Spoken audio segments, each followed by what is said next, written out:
नमस्कार। आज मैं फिर आपके सामने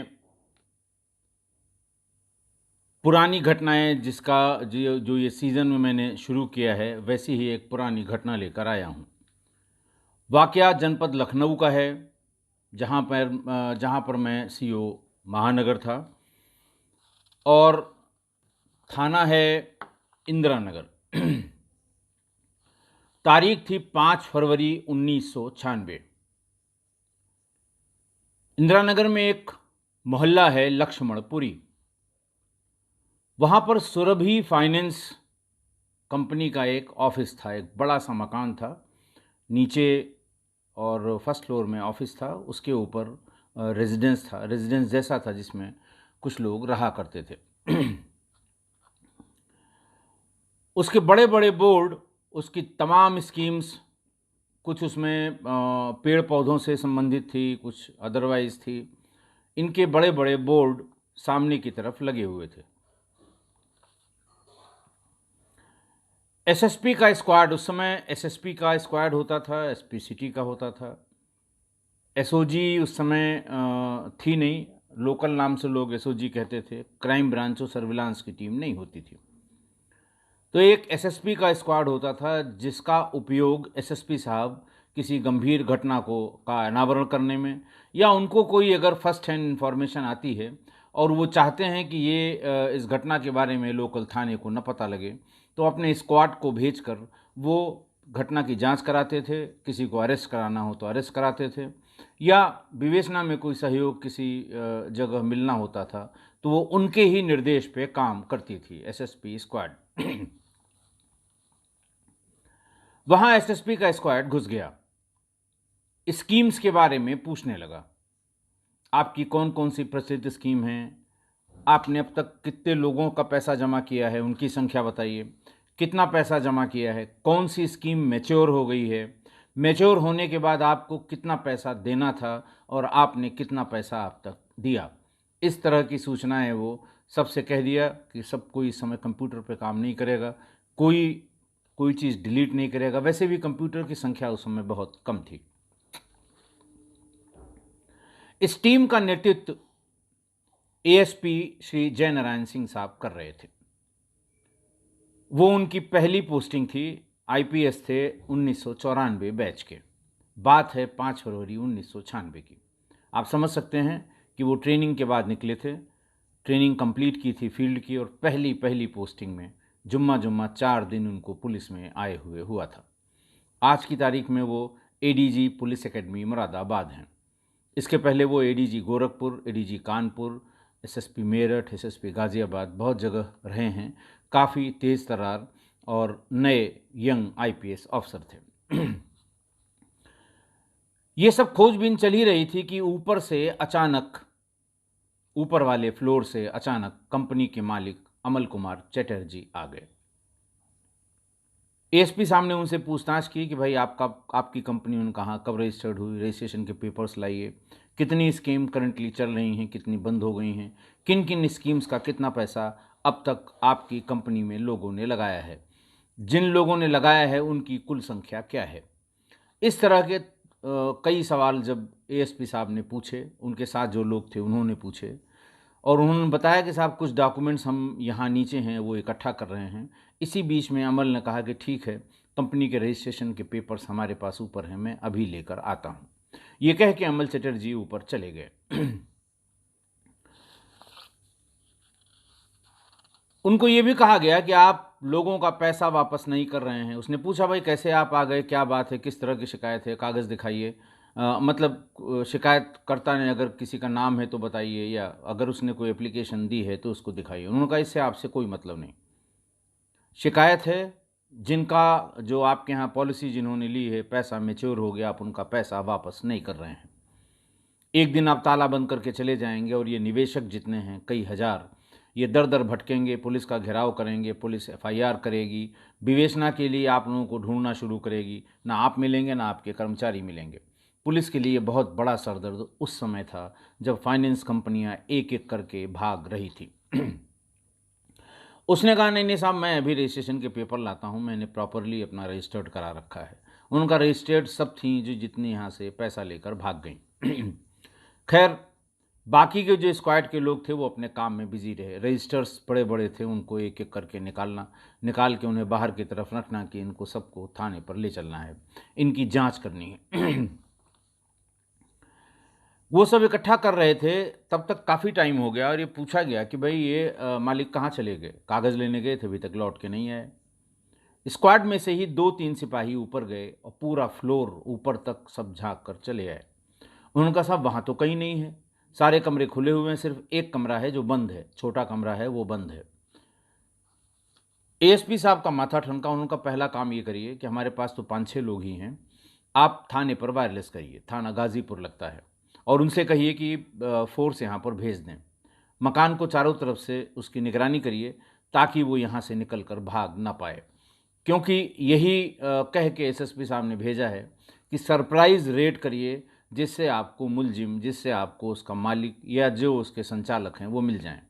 होता यही है कि असली आदमी मिलता नहीं, छोटे छोटे लोग पकड़ के आ जाते हैं और जो पब्लिक त्राहि त्राहि कर रही है इन निवेशकों में पैसा लगाकर, वो परेशान रहती है। स्क्वाड का एक जो सिपाही ऊपर गए थे वो लौट के आए। उन्होंने बताया साहब एक कमरा बंद है और ऐसा ऐसा है। जेएन सिंह साहब ने फ़ौरन अपनी गाड़ी से वायरलेस से सूचना दी और थाना गाज़ीपुर से एक सब इंस्पेक्टर राम समुझ वर्मा, आरएस वर्मा और 4-5 सिपाही आ गए। उनको बताया गया कि भाई पीछे की तरफ चले जाइए, बाएं दाएं इसको देखिए। एक व्यक्ति ऊपर गया था, ऊपर नहीं मिल रहा है, वही मालिक है, उसका पकड़ा जाना ज़रूरी है।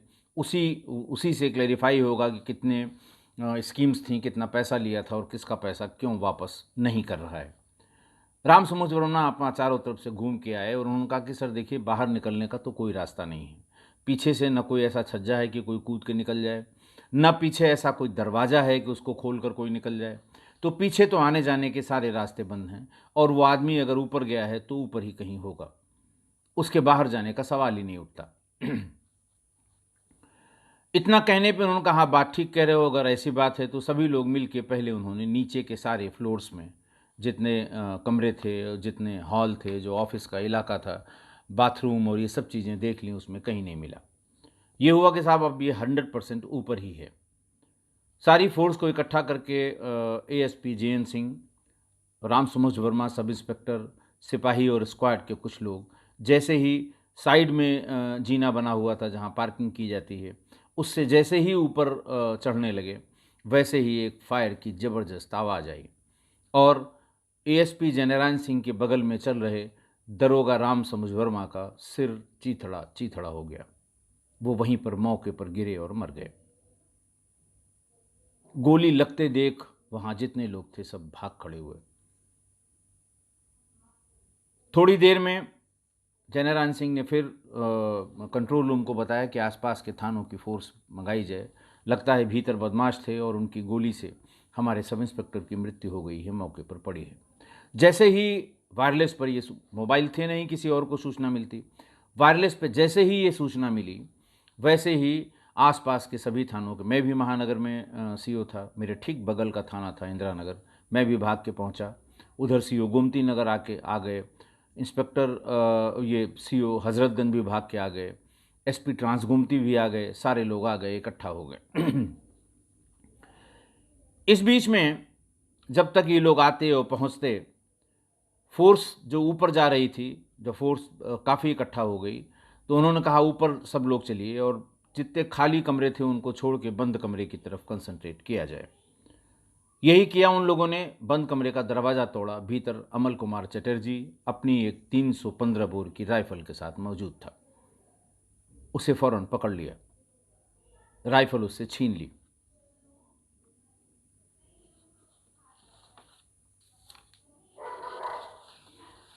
स्क्वाड के लोगों ने कहा कि देखिए दरोगा जी की डेथ हो गई है, बॉडी उनकी यहाँ से पोस्टमार्टम हाउस चली गई है, इसी आदमी ने गोली चलाई है, इसकी राइफल इसके पास मिल गई है और इससे बढ़िया कोई मौका नहीं है। अभी तक न तो कोई प्रेस वाला आया है, न कोई फोटोग्राफर है, और इसको यहीं पर निपटा देते हैं। इसको भी निपटा देंगे, हिसाब बराबर हो जाएगा। एनकाउंटर में मारा जाएगा तो दोनों तरफ दोनों तरफ का हिसाब बराबर होगा। क्योंकि सब इंस्पेक्टर की हत्या हुई है, हम लोग कुछ एक्सप्लेन नहीं कर पाएंगे और पूरी टीम सस्पेंड होगी। कार्रवाई शुरू हो गई। उसका हाथ पीछे बांध दिया गया, आंख पे रुमाल से बांध के एक पट्टी बांधनी शुरू कर दी। इसी बीच में जो सीओ गाजीपुर थे, डीएसपी इंचार्ज गाजीपुर, जिनके पास गाजीपुर के अलावा 2 और थाने थे, फर्स्ट सुपरवाइजरी लेवल है यूपी पुलिस में, जिसको बाकी स्टेट्स में एसडीपीओ भी कहते हैं, सब डिविजनल पुलिस ऑफिसर, या sub divisional officer police forest, सबका अलग अलग एसडीओपी भी कहते हैं बाकी स्टेट्स में। वो मेडिकल कॉलेज में किसी डाउरी केस के संबंध में किसी बर्न जो महिला जली हुई थी उसका बयान लेने गए थे। वो बर्न वार्ड में थी, वो बयान ले ही रहे थे कि उनके गनर ने, जो मैंने आपको बताया कि उस समय वायरलेस का सुना जाना ये बहुत इम्पॉर्टेंट था। अगर अपने साथ हैंड हेल्ड सेट नहीं ले गए हैं और वहाँ कोई ज़रूरी काम है, शांति में होना चाहिए काम, तो उस वायरलेस को उनका गनर या उनका ड्राइवर 24 घंटे सुनता रहता था। गनर ने आके बताया कि साहब थाना इंदिरा नगर क्षेत्र में लक्ष्मणपुरी में एक दरोगा की गोली मारकर हत्या हो गई, बदमाशों ने हत्या की है, दरोगा जी वहाँ रेड करने गए थे। ऐसा जो मैसेज उसने सुना फौरन बताया। सीओ गाजीपुर बीके सिंह थे उस समय। उन्होंने सब कुछ छोड़ा और सीधे भाग के, करीब 8 किलोमीटर की दूरी होगी मेडिकल कॉलेज में और लक्ष्मणपुरी में, 7 से 8 किलोमीटर, वहाँ से भाग के आए। और नीचे लोगों ने बताया कि साहब ऊपर है, पकड़ गया है वो जिसने गोली मारी है। रामसुमोज वर्मा के लिए पूछा, क्योंकि उन्हीं की सर्किल का था, वो जानते थे। उनका साहब बॉडी भेज दी गई है, भीड़ यहाँ बहुत है, पंचायतनामा वहीं करा के वहीं पोस्टमार्टम के लिए भेज देंगे। ये सीधे धड़धड़ाते हुए ऊपर चले गए। दरवाज़ा खटखटाया, दरवाज़ा तुरंत खोल दिया सिपाहियों ने। सीओ साहब आए हैं। उन्होंने देखा एक कोने में एक आदमी के सिर पे पट्टी बांधी जा रही है, रुमाल बांधी जा रही है, हाथ पीछे। उन्होंने पूछा ये कौन है? स्क्वाड के लोगों ने बताया कि साहब यही वो आदमी है जिसने रामसुमोज वर्मा की हत्या की है। इसका नाम अमल चटर्जी है, इसी 315 बोर की राइफल से उसने मारा है। तो उनका फिर ये क्या हो रहा है? उनका साहब इसको भी यहीं निपटा देते हैं, अच्छा एनकाउंटर होगा, पुलिस का गुड वर्क होगा और हिसाब बराबर होगा। इतने में ही बीके सिंह नाराज हो गए। वो आके ठीक उसके सामने खड़े हो गए, अपने गनर के AK-47 छीन ली और कहा कि खबरदार कोई नज़दीक आया, सब लोग कमरे के बाहर चलो। अगर किसी ने इस पर गोली चलाई तो मैं जेल भिजवा के छोड़ूंगा। जब पकड़ लिया है तो मारने की कोई ज़रूरत नहीं है। स्क्वाड वाले वहाँ से भागे। नीचे जाके उन्होंने ASP को बताया कि साहब हम लोग बस काम कर ही रहे थे, तब तक सीओ साहब आ गए, काफ़ी तमाशा कर रहे हैं। ASP ने कहा अच्छा हम चलते हैं। ASP भी ऊपर की तरफ गए, क्योंकि ASP नीचे उतर गए थे उसका सब इंस्पेक्टर रामसुमोज वर्मा को प्रॉपरली ये देखने के लिए कि अगर हॉस्पिटल भेजा जाए तो बचने की कोई गुंजाइश है कि नहीं है, और दूसरा ये है कि जल्दी इसका पंचायतनामा करके और पोस्टमार्टम करा दिया जाए।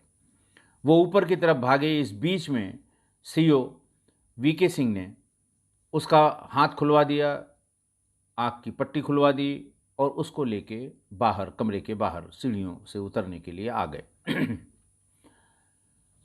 पहले उस समय में 95, 96, 98 जब मोबाइल नहीं थे, सूचना का साधन सिर्फ वायरलेस था, तो जो गश्ती की गाड़ियाँ, पेट्रोल की गाड़ियाँ होती थीं, जोर जोर से उसमें वायरलेस अच्छी वॉल्यूम में बजता था। प्रेस के लोग रोटेशन से एक एक दो दो आदमी इस तरह की किसी गाड़ी के पास खड़े रहते थे, और जैसे ही कहीं कोई घटना की सूचना आती थी, पास के PCO पे जाके संबंधित अखबार को बता देते थे कि जल्दी भेजो, ये सूचना आ रही है।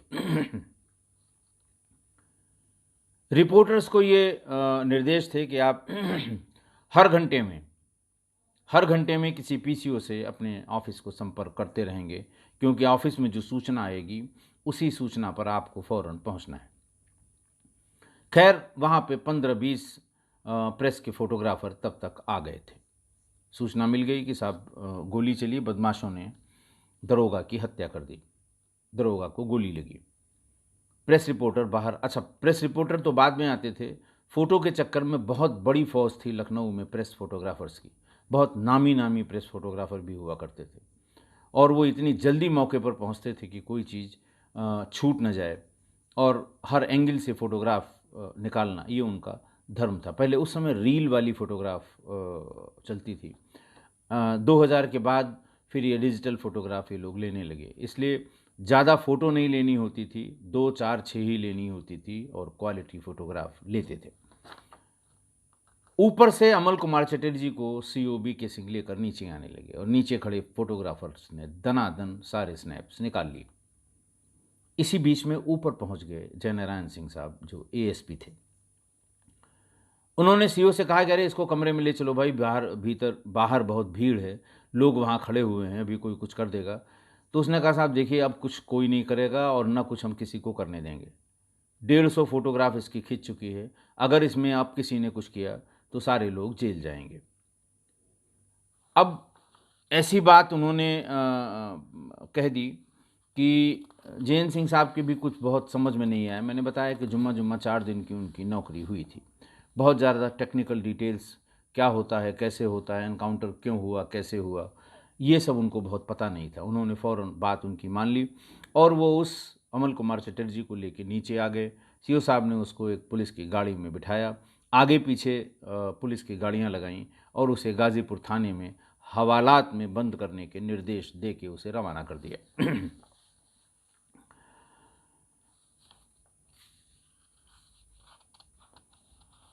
वहां पर एसआई राम समुज वर्मा के शव का पंचायतनामा करके लाश पीएम के लिए भेज दी गई। पीएम रिपोर्ट यानी पोस्टमार्टम रिपोर्ट भी वही एक्सपेक्टेड लाइंस पर आई। Cause of death due to shock and haemorrhage as a result of antemortem gunshot injury.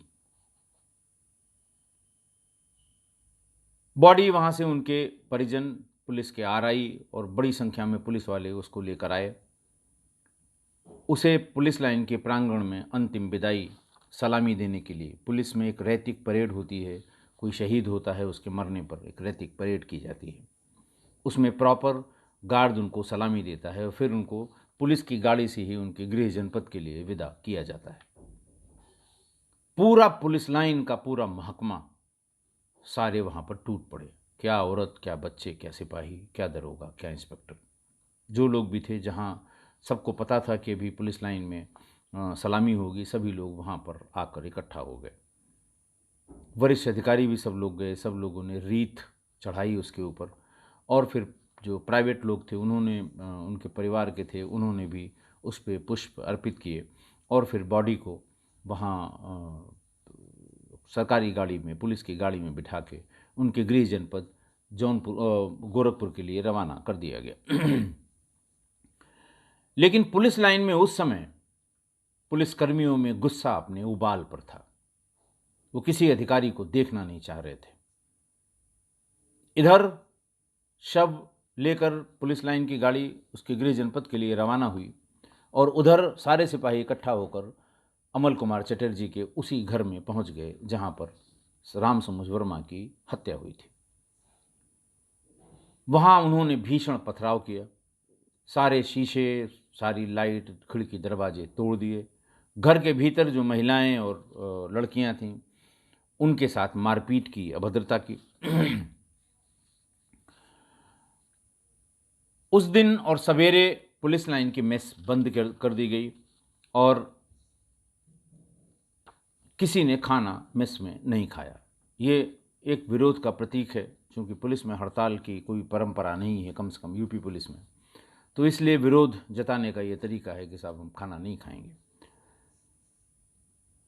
वहाँ पर उन्होंने जब तोड़ फोड़ मचाई उसके अमल कुमार चटर्जी के घर पर,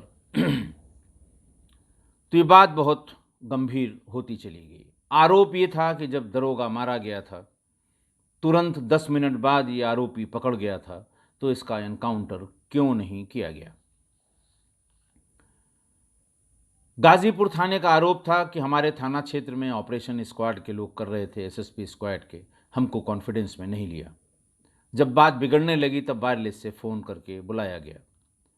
पहले ही बुला लिया गया होता, हम लोग बताते कि यह कौन आदमी है, कैसा आदमी है, क्योंकि लोकल सिपाहियों को जानकारी रहती ज़रूर थी। लेकिन शायद एसएसपी के दिमाग में था कि इतना बड़ा फ्रॉड वहाँ चल रहा है तो हो सकता है लोकल पुलिस की कनाइवेंस हो, इसलिए लोकल पुलिस को शायद नहीं बताया गया था, पर आरोप वहाँ की पुलिस यही लगा रही थी। और स्क्वाड वाले ये आरोप लगा रहे थे कि जब हम लोगों ने कहा कि फ़ोर्स भेजिए तो एक सब इंस्पेक्टर और 4 सिपाही, जबकि थाना गाज़ीपुर में बहुत बड़ी संख्या में सिपाही और दरोगा तैनात हैं और फ़ोर्स इनको भेजनी चाहिए थी। अगर ज़्यादा फ़ोर्स होती तो उसकी इतनी हिम्मत न पड़ती।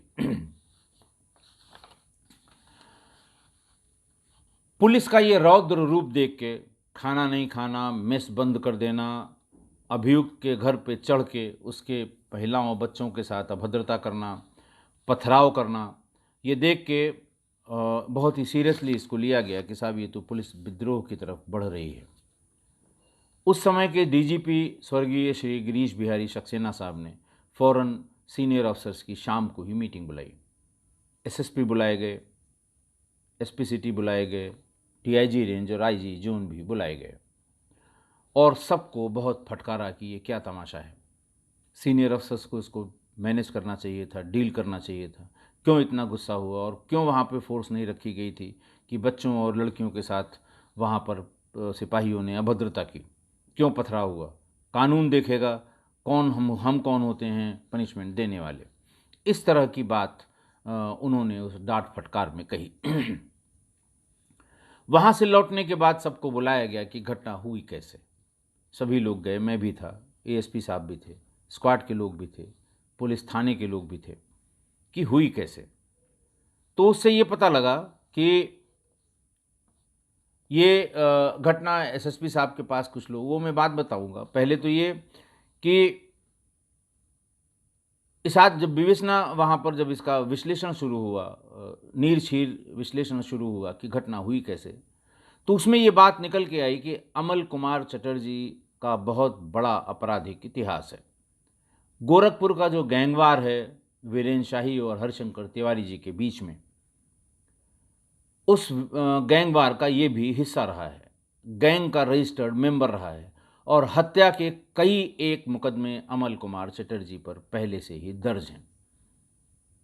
ये सुनकर सब लोग सन्न रह गए कि इतनी बड़ी गलती कैसे हो गई। इसके यहाँ जाने से पहले प्रॉपर चीज़ों का पता क्यों नहीं किया गया? बाद में वो प्रभावशाली लोग थे, गैंग था बड़ा, आप समझ ही रहे हैं, और उन्होंने इसकी विवेचना सीबीआई से कराने के आदेश करा लिए। विवेचना डिस्ट्रिक्ट पुलिस यानी गाजीपुर पुलिस से हटा के सीबीआई ने शुरू कर दी। मुझे ये जानकारी नहीं कि सीबीआई की विवेचना में क्या क्या पाया गया। अब 25 साल पहले की घटना है। जितना याददाश्त में या जितनी डायरी में 4-6 लाइनें लिखी हैं, उनसे मैं आपको घटना के बारे में बता रहा हूँ। ये मुझे नई जानकारी है कि सीबीआई ने कब चार्जशीट सबमिट की और अदालत में नेचुरली इसमें फैसला हो चुका होगा। 25 साल हो गए हैं, तो कितनी सज़ा अमल कुमार चटर्जी को मिली भी कि नहीं मिली। अब आज की घटना, दरअसल आज की घटना पुलिस की लापरवाही का ज्वलंत उदाहरण है, जिसमें हमने अपना एक दरोगा खो दिया। इसका सिलसिलेवार जब इसका विश्लेषण हुआ था तो ये पता लगा कि एसएसपी श्री सूर्य कुमार शुक्ला साहब के पास कुछ लोग एक डेलीगेशन में आए थे। उन लोगों ने ये बताया कि साहब, सुरभि फाइनेंस कंपनी एक इंदिरा नगर में चलती है, हम लोगों ने उनकी स्कीम्स में इन्वेस्ट किया था, उसका टाइम पूरा हो गया, हम लोग बार बार उनके दफ्तर में जाते हैं लेकिन वो आज कल करके टाल रहे हैं, हमारा पैसा दे नहीं रहे हैं। हमें डर है कि तमाम फाइनेंस कंपनियां जिस तरह से भाग गई हैं, ये भी किसी दिन भाग जाएंगे और हमारा पैसा डूब जाएगा। एसएसपी का स्क्वाड वहीं ऑफिस के आसपास ही रहता है, उसको बुलाया गया। एएसपी साहब भी इत्तेफाक से वहीं मौजूद थे, अंडर ट्रेनिंग थे, पुलिस की फंक्शनिंग समझना था, एसएसपी के साथ रहते थे। और उन्होंने कहा कि भाई आप जो है टीम लेके चले जाइए और वहाँ सब रजिस्टर देखिए, इनका कितना पैसा इन्होंने लिया है, कितने पॉलिसी इनकी मैच्योर हो गई हैं, कितनों को पैसा दिया है, ज़रा पूरा चेक करिए ताकि ये लोग वहाँ से भाग न सकें, और जो भी लोग हों वहाँ पर उनको पकड़कर थाने पर लाके पूछताछ करिए, नहीं तो फिर निवेशकों में गुस्सा होगा और कानून व्यवस्था की एक नई स्थिति उत्पन्न हो जाएगी। पुलिस तुरंत एएसपी के नेतृत्व में मौके पर पहुंच गई। ये नहीं देखा गया कि वहाँ कितने लोग काम करते हैं, उसका मालिक कौन है, मालिक की बैकग्राउंड क्या है, वहाँ पर सिक्योरिटी के अगर लोग हैं तो वो आर्म्ड हैं कि अनआर्म्ड हैं। बहुत सी चीज़ें रेड के समय देखी जाती हैं कि अचानक रेड हुई, स्क्वाड के लोग जनरली प्लेन क्लॉथ में होते हैं। गार्ड को ये पता लगे कि बदमाशों ने हमला कर दिया और वो फायर कर दे तो लेने के देने पड़ जाते हैं। लेकिन इस केस में कोई चीज़ देखी नहीं गई और सारे लोग वहाँ पर पहुँच गए। स्क्वाड में भी वही 6-7 लोग थे और किसी तरह की प्लानिंग रेड करते समय नहीं की गई। लोकल थाने को न बताया गया, न लोकल थाने से फोर्स ली गई। विवेचना फिर वही गवाहों के बयान पर चली। एक ही तरीका था उस समय, इसीलिए उस समय गवाह मैनेज होते थे, गवाह प्लांट होते थे, स्टोरीज प्लांट होती थीं, आईओज मैनेज किए जाते थे, तमाम तरह, क्योंकि किसी चीज़ की काट नहीं थी। आज हमारे पास क्रॉस चेक करने के लिए सीडीआर है, लोकेशन है, SLID है, दुनिया भर की चीज़ें हैं, कॉल्स हैं, रिकॉर्डिंग्स हैं, फ़ोटो है, CCTV है। उस ज़माने में ये कुछ नहीं था, तो सिर्फ गवाह, गवाहों के बयान, इनको तार से तार आईओ मिलाता था और फिर चार्जशीट सबमिट कर देता था।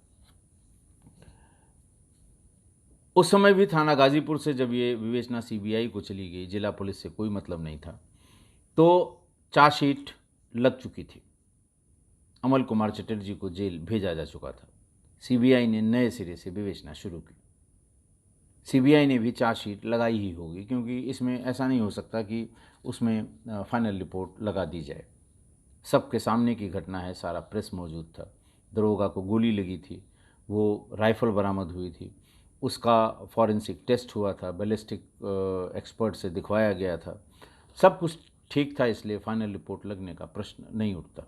लेकिन उसमें क्या हुआ और कितनी सज़ा हुई, ये मेरी जानकारी में नहीं है और न ही मैं इसका पता कर सकता हूँ। जो कंसर्न पार्टीज़ हैं सिर्फ उन्हीं को पता होगा, न तो ये नेट पे मिलेगा या अखबारों की के दफ्तर में किसी को अखबारों की कटिंग मिल जाए तो शायद इसके बारे में पता लग सकता है। तो बिना प्लानिंग की हुई रेड में हमारे एक दरोगा की जान चली गई। मैं बार बार रिपीट कर रहा हूँ कि ये 25 साल पहले की घटना है, जब हमारे पास विवेचना के लिए कुछ नहीं था। सबूत के नाम पर सिर्फ ये फॉरेंसिक बैलिस्टिक रिपोर्ट्स और गवाहों के बयान। चश्मदीद गवाहों के बयान इस केस में तो मिल गए। तमाम जगहों पर चश्मदीद गवाह मिलते नहीं हैं। कमरे के भीतर की गई हत्या का कोई चश्मदीद गवाह नहीं होगा। तो ऐसे में गवाह बनाए जाते थे, इंटरेस्टेड पार्टी गवाह लाकर खड़ा करती थी। हमारे आपके पास कोई ऐसा जरिया नहीं था कि हम कह सकें कि नहीं साहब ये फर्जी गवाह है। मुझे उम्मीद है कि आप पूरा घटनाक्रम सुनने के बाद यही राय देंगे कि उस समय जो विवेचना की तंग हाली थी, उसकी वजह से उसका क्या हश्र हुआ ये पता नहीं लग पाया। वैसे पूछने के लिए आपके पास 1000 सवाल होंगे, क्योंकि विवेचना में या कहानी में तमाम चीज़ें ऐसी हैं जो अनएक्सप्लेन्ड हैं। और मुझे उम्मीद है कि आप ये सवाल ज़रूर पूछेंगे। आपके मन में इस पूरे किस्से में, इस पूरे इंसिडेंट में, इस पूरी घटना में जो भी सवाल आपके जहन में आए, आप पूछिएगा ज़रूर। मैं इंतज़ार करूँगा और कोशिश करूँगा कि आपकी जो अगर ऐसा कोई प्रश्न है जो इस घटना की जिक्र करते समय मुझसे छूट गया है, तो मैं उसका ज़रूर जवाब दूँगा। आज के लिए बस इतना ही। बहुत बहुत धन्यवाद।